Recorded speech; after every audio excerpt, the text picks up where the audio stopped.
आकाशवाणी मुंबई केंद्र. माननीय पंतप्रधान श्री नरेंद्र मोदी यांनी मन की बात या देशवासियांशी साधलेल्या संवादाचा मराठी अनुवाद आता प्रसारित करत आहोत. ऐकूया तर. मन की बात. माझ्या प्रिय देशवासियांनो, नमस्कार. आपल्या जीवनात काही तारखा अशा असतात की त्यांची आठवण ठेवण्यासाठी दिनदर्शिका पाहण्याची गरज पडत नाही. आजची 26 जुलैची तारीख ही अशीच आहे. आज कारगिल विजय दिवस आहे. हा दिवस आमच्या मनात अभिमान निर्माण करणारा आहे. हा दिवस आमच्या वीर जवानांच्या अद्भुत साहसाची आठवण करून देतो. कारगिलच्या उंचच उंच पर्वतांची शिखरं, प्रतिकूल हवामान, शत्रूचं आव्हान अशी सर्व कठीण परिस्थिती त्यांच्यासमोर होती. मात्र आमच्या सैनिकांचं मनोबल या सर्व आव्हानांपेक्षाही अधिक होतं. त्यांनी भारत मातेच्या रक्षणासाठी आपलं सर्वस्व अर्पण केलं. आजच्या या विजय दिनाच्या निमित्तानं मी त्या सर्व वीर शहीदांना आणि सैनिकांना श्रद्धापूर्वक नमन करत आहे. मित्रांनो, आज भारत आपल्या या वीर जवानांचं केवळ स्मरणच करत नाही, तर नव्या पिढीपर्यंत त्यांच्या शौर्याची गाथाही पोहोचवत आहे.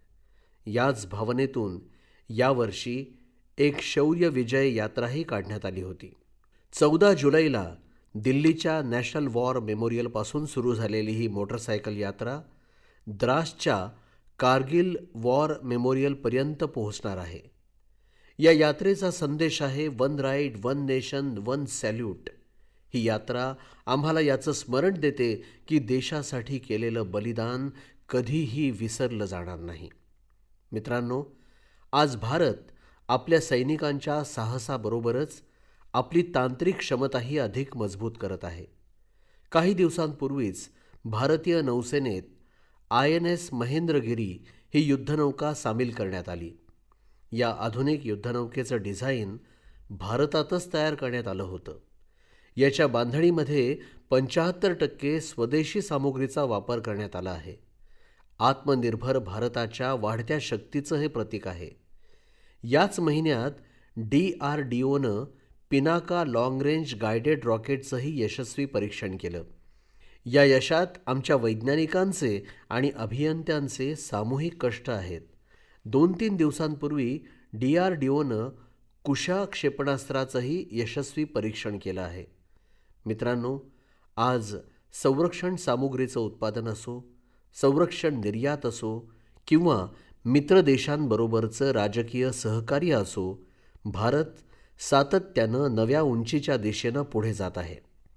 या महिन्याच्या सुरुवातीला मी इंडोनेशियात होतो, जिथे ब्रह्मोस आणि अस्त्र यासारख्या क्षेपणास्त्राच्या संदर्भात एक मोठा सामंजस्य करार झाला.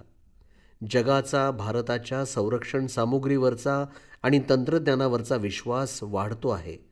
या आजच्या कारगिल विजय दिवसाच्या निमित्तानं आपल्या अमर शहीद जवानांना नमन करूया आणि एक सुरक्षित, सक्षम आणि आत्मनिर्भर भारत निर्मितीचा आपला संकल्प अधिक मजबूत करूया. माझ्या प्रिय देशवासियांनो, मन की बातच्या मागच्या भागात मी आपल्याबरोबर कॅच द रेन या अभियानाविषयी चर्चा केली होती.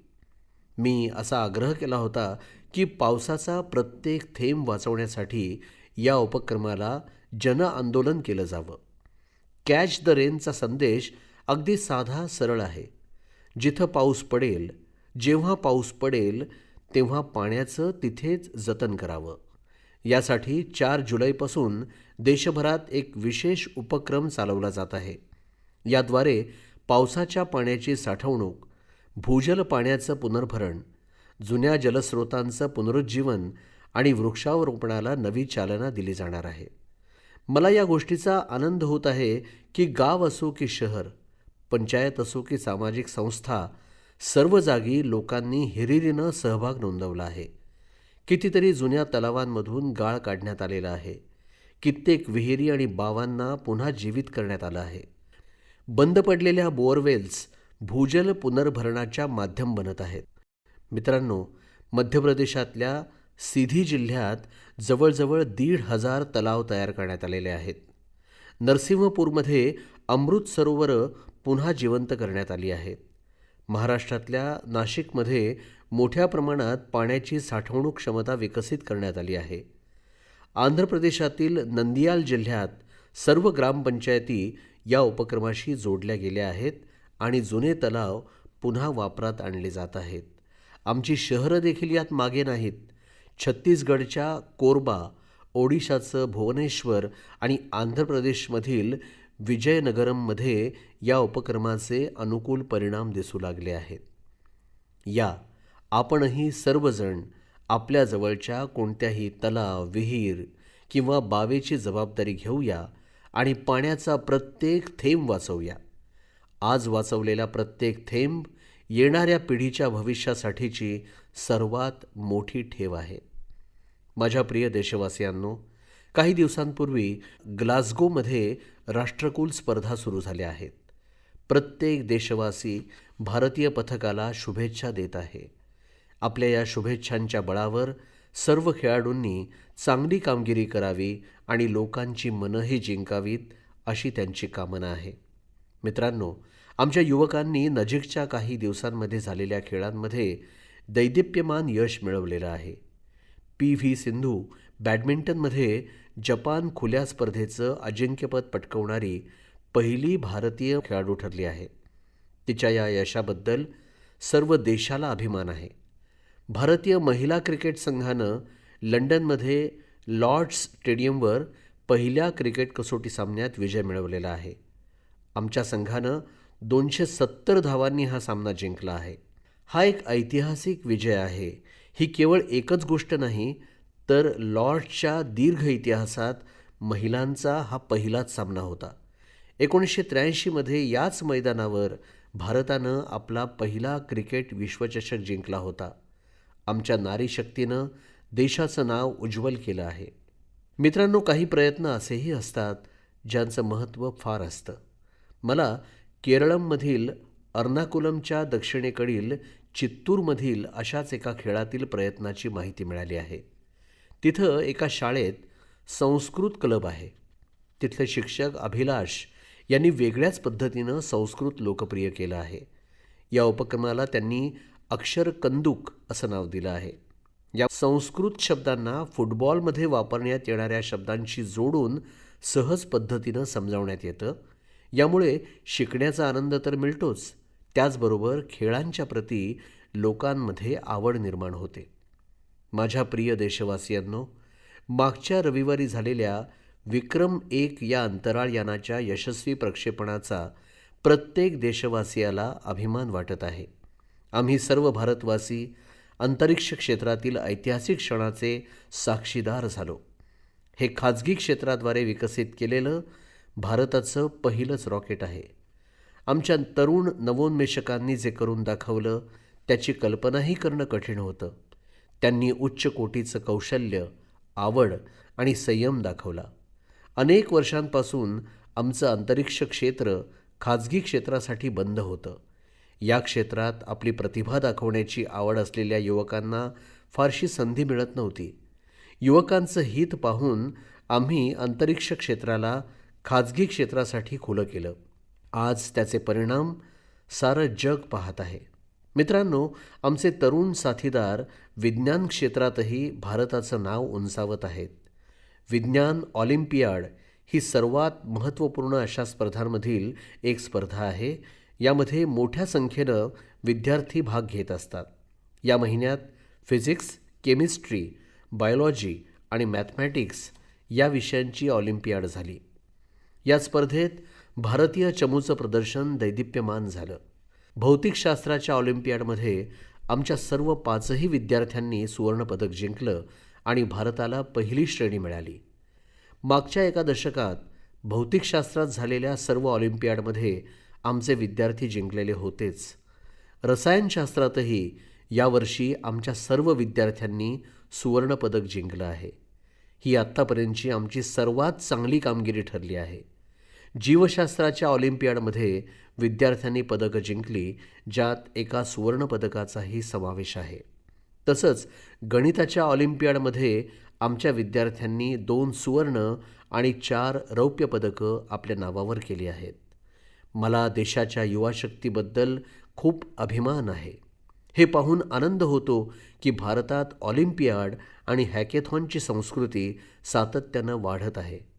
मला विश्वास आहे की देशातील अधिकाधिक तरुण अशा क्षेत्रांमध्ये रुची घेतील आणि भारताची पताका फडकावतील. माझ्या प्रिय देशवासियांनो, जेव्हा एखादं काम करण्याचं कौशल्य आणि आवड असते तेव्हा प्रत्येक मार्ग सोपा होतो. काश्मीरच्या पारंपरिक वगूबाबत आज जे प्रयत्न केले जात आहेत त्यातून हेच दिसून येतं. ही चटई लव्हाळं आणि भाताच्या पेंढ्यापासून बनवली जाते. वगू बनवण्याची परंपरा अनेक वर्ष जुनी आहे. यासाठी सर्वप्रथम काश्मीरच्या दुर्गम भागातून गवत आणि लव्हाळी गोळा केल्या जातात. त्यांना उन्हात वाळवून त्यांची छाटणी केली जाते आणि मग हातानं विणण्याचं काम सुरू होतं. 2 कारागिरांना एक चटई बनवण्यासाठी साधारण 4 दिवस लागतात. ही कला अनोखी आणि पर्यावरणपूरक देखील आहे. तिचं सर्वात मोठं वैशिष्ट्य म्हणजे तिच्यामुळे तुम्हाला उन्हाळ्यात थंडावा मिळतो आणि हिवाळ्यात ती ऊब देते. पूर्वी काश्मीरमधील प्रत्येक घरात ही कला पाहायला मिळत असे, पण गेल्या काही वर्षांपासून तिचा वापर कमी होऊ लागला होता. अशा परिस्थितीत श्रीनगरचे गुलाम हुसेनजी आणि त्यांची मुलगी तंजिलाजी यांनी एक निर्णय घेतला. त्या दोघांनी वगू कलेच्या परंपरेला नवसंजीवनी देण्याच्या कामात स्वतःला झोकून दिलं. गुलाम हुसेनजी एका अगदी सामान्य कुटुंबातील आहेत.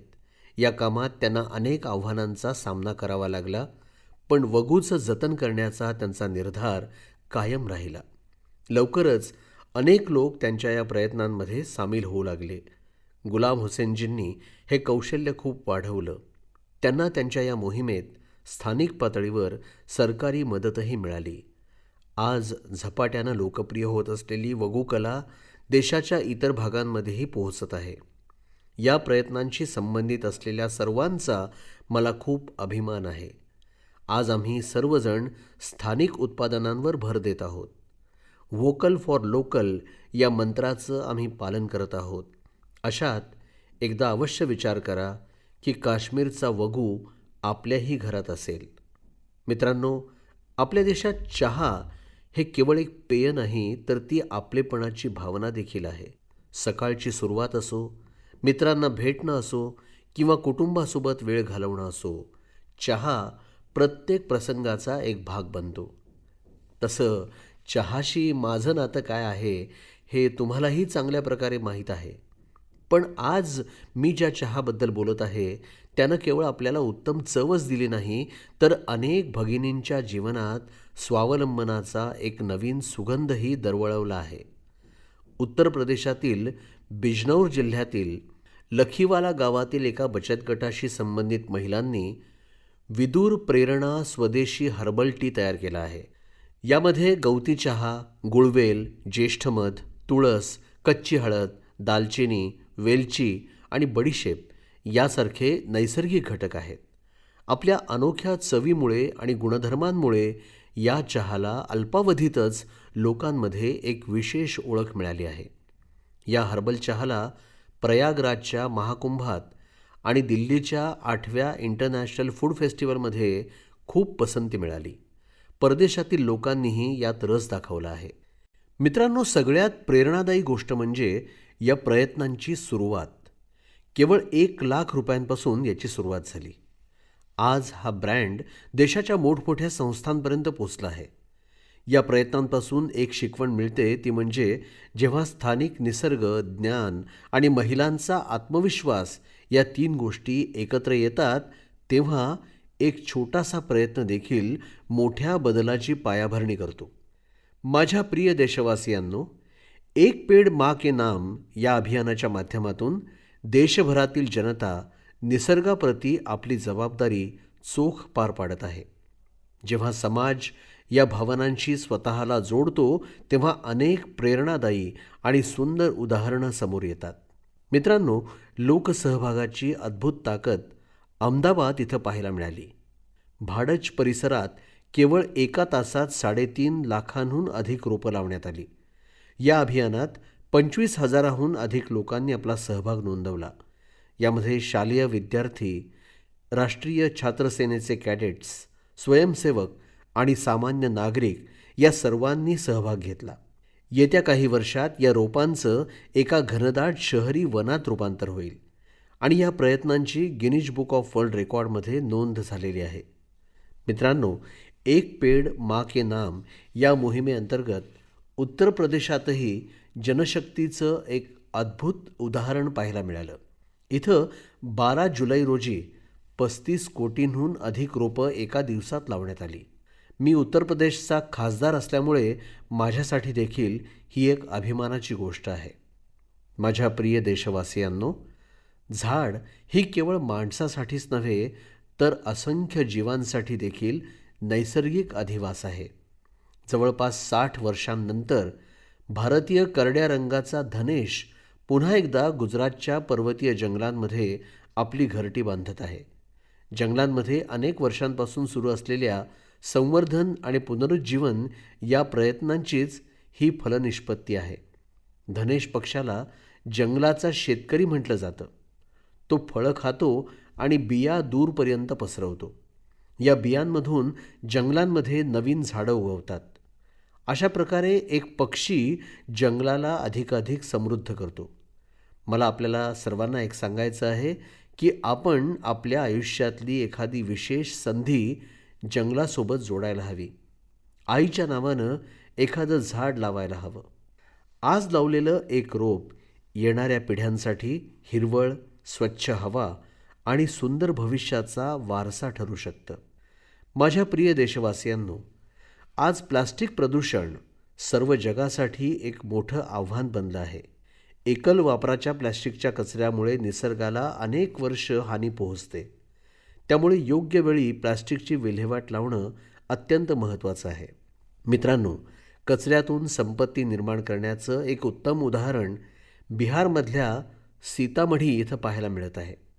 इथं प्लास्टिकच्या वापरापासून आकर्षक बाग बनवले जात आहेत. एक बाग बनवण्यासाठी साधारणतः 40 किलो एकल वापराच्या प्लास्टिकचा वापर केला जातो. ही बाकं मजबूत, टिकाऊ आणि आरामदायी तसंच पर्यावरणपूरक देखील आहेत. या बाकांचा उपयोग सरकारी शाळा, उद्यानं आणि त्यासोबतच सार्वजनिक ठिकाणी देखील केला जात आहे.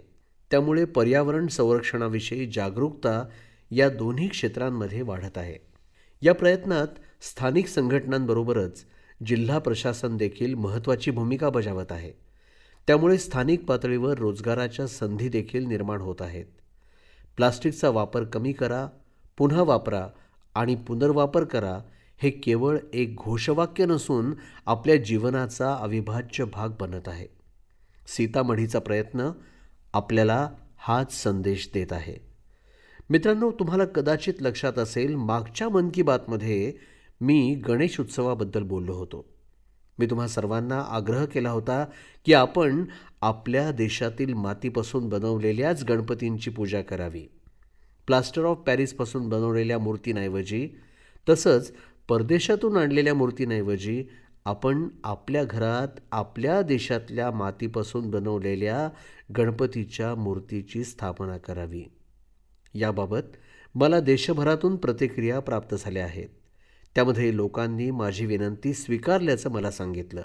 घरात मातीपासून बनवलेल्या मूर्तींची प्रतिष्ठापना करण्याचा संकल्प त्यांनी केलेला आहे. मन की बातमुळे योग्य वेळी योग्य पाऊल उचलायला त्यांना मदत मिळाल्याचं त्यांनी सांगितलं. मी पुन्हा एकदा सर्वांना आग्रहाची विनंती करतो की यंदाच्या वर्षी आपल्या घरात देशातल्या मातीपासून बनवलेल्या गणेश मूर्तींचीच प्रतिष्ठापना करावी. अशा प्रकारे तुम्ही गणपतीसाठी केलेली पूजा ही निसर्गासाठीची पूजा ठरेल. माझ्या प्रिय देशवासियांनो, मी तुम्हाला आता अशा एका व्यक्तीबद्दल सांगणार आहे ज्याच्याविषयी ऐकल्यानंतर तुम्हाला निश्चितपणे अभिमान वाटेल.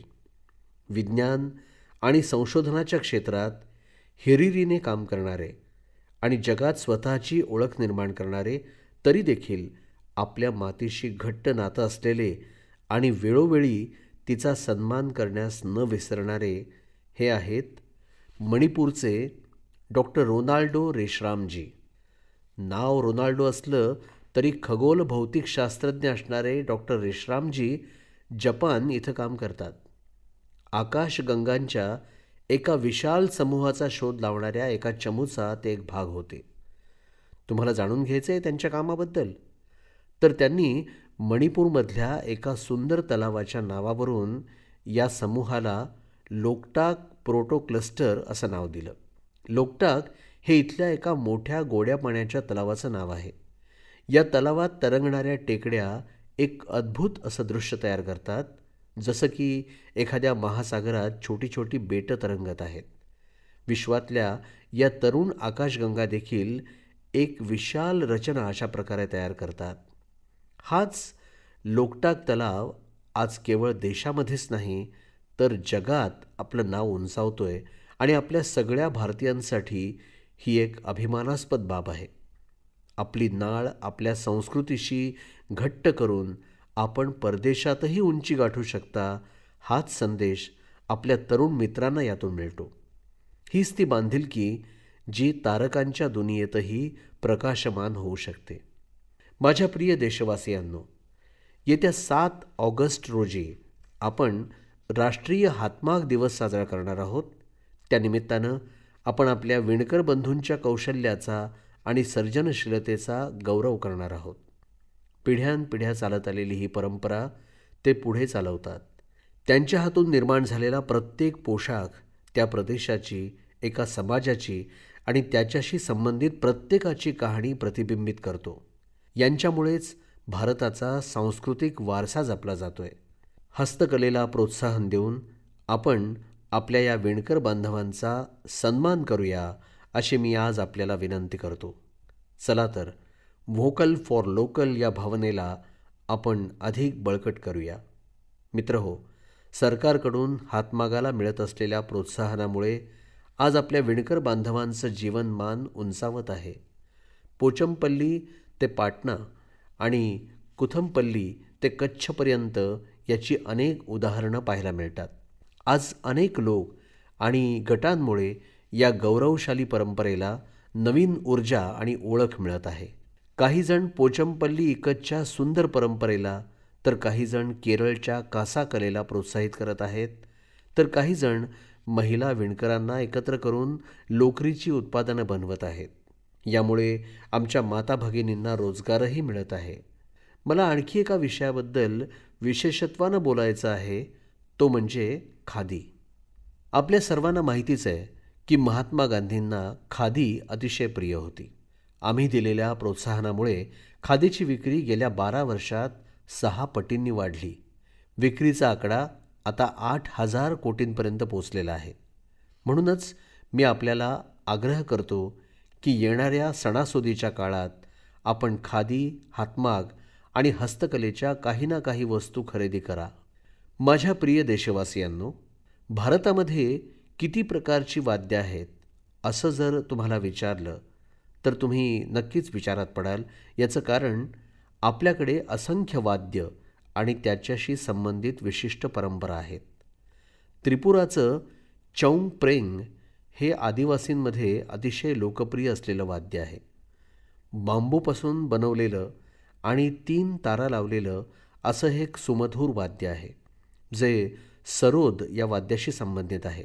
काही कारणांमुळे युवकांमध्ये त्याची लोकप्रियता कमी होऊ लागली होती. अशात सूरजकुमार देब वर्मा यांनी पुन्हा हे वाद्य लोकप्रिय करण्याचा संकल्प केला.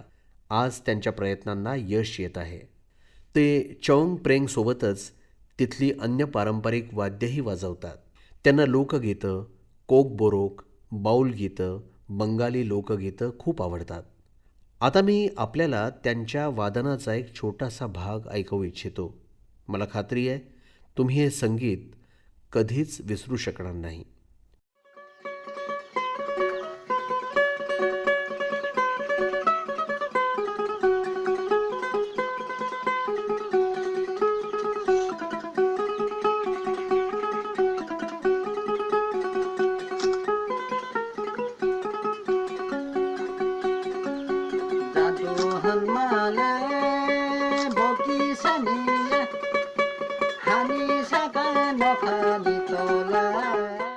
मित्रांनो, हे संगीत तुम्हाला नक्कीच आवडलं असणार याची मला खात्री आहे. मला खरोखर देब बर्मा यांचा अतिशय अभिमान वाटतो. पारंपरिक संगीताला पुन्हा गतवैभव प्राप्त करून देण्यासाठी त्यांनी घेतलेले कष्ट कौतुकास्पद आहेत. तुम्ही देखील तुमच्या आजूबाजूला असणाऱ्या पारंपरिक वाद्यांची माहिती समाज माध्यमांवर सामायिक करावी अशी मी तुम्हाला विनंती करतो, कारण त्यामुळे इतरही लोक या पारंपरिक वाद्यांबरोबर जोडले जातील. माझ्या प्रिय देशवासियांनो, येणाऱ्या 27 जुलैला भारतरत्न डॉक्टर APJ अब्दुल कलाम यांची पुण्यतिथी आहे. डॉक्टर कलाम यांच्या प्रेरणादायी व्यक्तिमत्वाचे अनेक पैलू आहेत, पण त्यांची शिक्षकाची भूमिका ही त्यांना सर्वात जवळची होती. ते मुलांना आणि युवकांना मोठमोठी स्वप्न बघण्यासाठी प्रेरित करत. योगायोगानं याच आठवड्यात आपण गुरुपौर्णिमेचं पावन पर्वही साजरं करणार आहोत. आपले आईवडील हे आपले प्रथम गुरु असतात आणि आपल्या शिक्षकांमुळे आपल्याला अक्षरांची ओळख होते. गुरुपौर्णिमा अशा सर्व गुरूंच्या प्रती कृतज्ञता व्यक्त करण्याची एक संधी असते. मित्रांनो, देशातल्या सर्व शिक्षक आणि ज्येष्ठांना मी आदरपूर्वक वंदन करतो. काही आठवड्यातच आपण आपल्या देशाचा स्वातंत्र्याचा महान उत्सव साजरा करणार आहोत. 15 ऑगस्ट हा प्रत्येक भारतीयासाठी अभिमानाचा दिवस आहे. भारत मातेच्या स्वातंत्र्यासाठी आपलं बलिदान देणाऱ्या असंख्य वीरांच्या स्मृतीचा हा दिवस आहे. या वीरांनी केलेल्या त्यागामुळेच आज आपल्या हाती आपला तिरंगा आहे. आपल्या संविधानाची सर्व आदर्श तत्त्व या तिरंग्यात सामावलेली आहेत. मित्रांनो, गेल्या काही वर्षात हर घर तिरंगा अभियानामुळे प्रत्येक भारतीय एका वेगळ्याच भावनेने एकत्र आला आहे. प्रत्येक गावात, प्रत्येक गल्लीत हा उत्सव साजरा केला जातो. यावर्षीही आम्हाला हर घर तिरंगा हे अभियान पुरेपूर उत्साहानं पुढे न्यायचं आहे. आपल्या घरावर सन्मानपूर्वक तिरंगा फडकवायचा आहे. मित्रांनो, प्रत्येक वर्षी 15 ऑगस्टच्या आधी आपण आपले विचार, आपल्या सूचना मला पाठवत असता. यावर्षी देखील आपले विचार MyGovवर अवश्य पाठवा. मी आपल्या सूचनांची वाट पाहीन. मित्रांनो, आज मन की बातमध्ये इतकंच. पुढच्या महिन्यात आपल्या देशवासियांच्या यशोगाथा आणि प्रेरणादायी प्रयत्नांसोबत पुन्हा आपण भेटणारच आहोत. तोपर्यंत अनुमती द्या. खूप खूप धन्यवाद. नमस्कार. श्रोतेहो, आत्ताच आपण माननीय पंतप्रधान श्री नरेंद्र मोदी यांनी मन की बात या देशवासियांशी साधलेल्या संवादाचा मराठी अनुवाद ऐकलात. ही आकाशवाणी मुंबई केंद्राची निर्मिती होती.